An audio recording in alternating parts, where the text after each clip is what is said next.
here with Sylvia Korir, one of the authors of the book Self-Sabotage, and I will just ask Sylvia to briefly introduce yourself to us.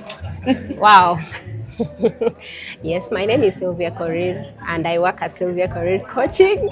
I Yes, love that is that. where I work. Uh-huh. And prior to working at Sylvia Korir Coaching, I was in the banking industry for 14 years, where I held many roles, starting from sales. By then, sales was called sales, and then later it transitioned to business development, but it's still sales. Bottom line is, what are you bringing to the table? How many people? Yeah, how many? And what is in your dashboard? What is it? Are you on amber? Are you at the bottom, meaning red, or are you the one shining in the green? So the dashboards is what formed part of my career journey in the banking.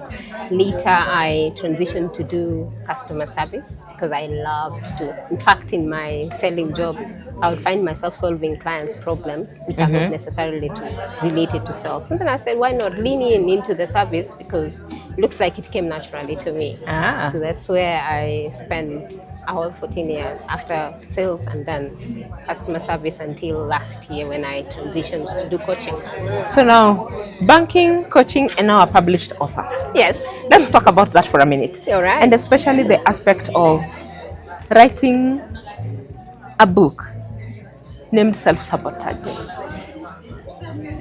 How did that feel for you when you were approached and told the title that you're supposed to write, the process of writing? How did that feel? Wow. For me, it was an answered prayer, because the saying that people say, when the teacher is ready, the student will show up? Yes. That was for me. It looked like I was waiting for. In fact, I had imagined writing Self-Sabotage because it's a lived experience. After a few reflections on my career journey, then I noted there were a few things here and there that I needed to correct about myself. So when the approach came, it was just narrating how I overcame self-sabotage, and it was easy for me to write it because I wanted other women not to go the route I went.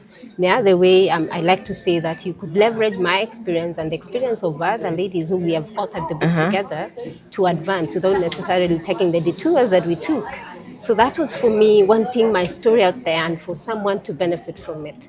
That, look, I went through this longer route, but you can advance faster if you just read. Giving them a shortcut, so to Yes, speak. Yes. All right.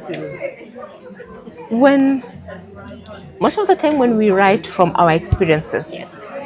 we can go down a rabbit hole into a dark hole and not come back up because of going back into the past and not just realizing that, by the way, the person I was then and the person I am right now are totally different. Yes. How did you navigate and ensure that you remained true to who you are right now, Yes. while still telling us Yes. what you went through and how we can use your experience to become better people? How did you navigate not sticking in one place? Wow, that means that you need to have done a lot of inner work. So for me, personal development is key. I haven't arrived. There's things I'm still doing, and there's still some self-sabotaging activities I'm participating in right now. But having the awareness that I could actually handle it in a different way is what is making it easy for me to navigate.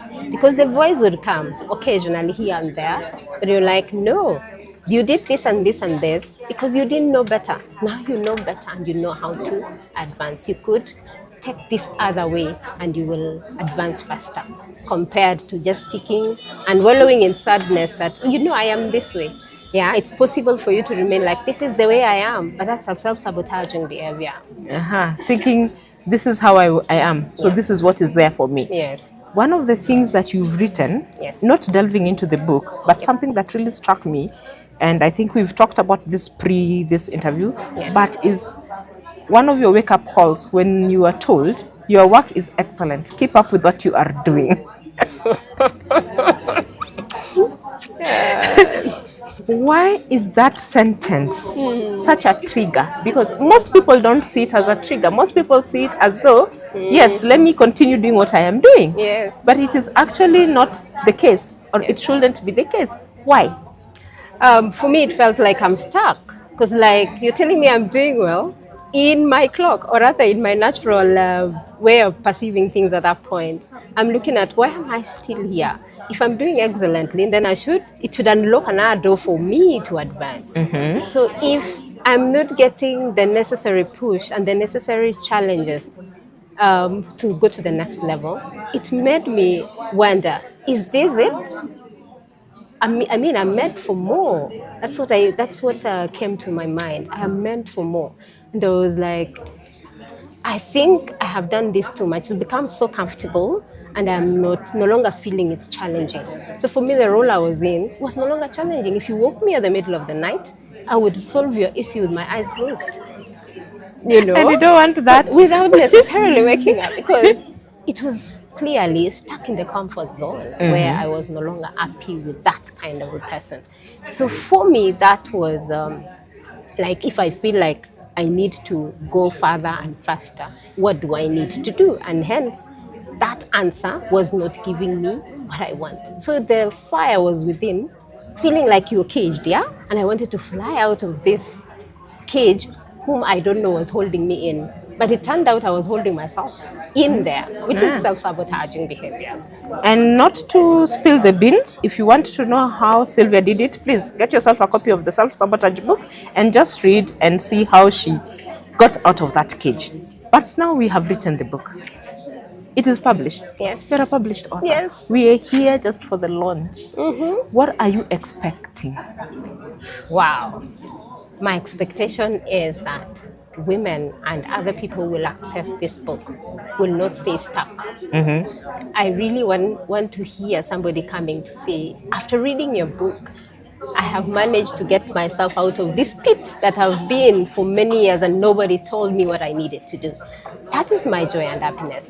And even my younger self, yes, my younger self, if my younger self is able to read this and do that in that age, then they will not need to get to my age to learn the lessons I learned. So that is my expectation, really. And that the torch that we ignited of people overcoming self-sabotage and advancing and taking up that leadership position, because you deserve it, to start from today and be taken round Africa and people to be influenced to take action just the way we did and said, yes, this is our stories. It can be ugly, but somebody can learn from them. The way we learned from them and did not stick there, but we came out and said it beautifully in words that does not show somebody who is hurt, but somebody who has overcome and doesn't mind other people reading the raw, unfiltered stories that is being shared in the Self-Sabotage book. In fact, you said that, and that's one of the things that you said at the beginning. One, giving people a shortcut. Yes. They can leverage on what you have done Yes. and what you have learned so that they do not get themselves there. Yes. The second thing is realizing that you are meant for more. Yes. So don't get stuck in there. Just know that you're meant for more. Yes. But the most profound one for me is what you've just said just right now, that things can be, your story can be ugly. Yes. But it is in that ugliness, or through that ugliness, that the beauty Absolutely. comes out. Yes. Yeah. And realizing that through reading these stories, Yes. there's that beauty. So each person should be able to get the book, Yes. get the beauty out of the stories that are there, and just learn. So what's your parting shot? Wow. I'm just wondering which one to pick from that. From that as a Or from parting any shot. other? Yes. For me, just, you don't need to go the longer route. Take the shortcut. Leverage my experience and the experience of the other authors. And come to the table where we are in. And we are happy to uphold you. Even advance faster and further. Advancing faster and further by being upheld by Sylvia and her colleagues, because that is what we're about. So thank you so much, Sylvia, for just taking the time to speak to us and tell us more. And yes, I hope, it's my prayer that people do read this book, because I keep on saying this is not a book that you take for easy reading. Yes, it's It not. is not. It's not an easy.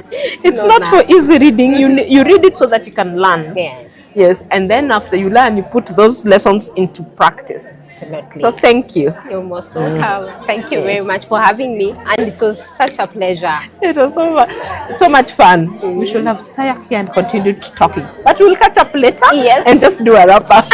Right. Thank you. Thank you too.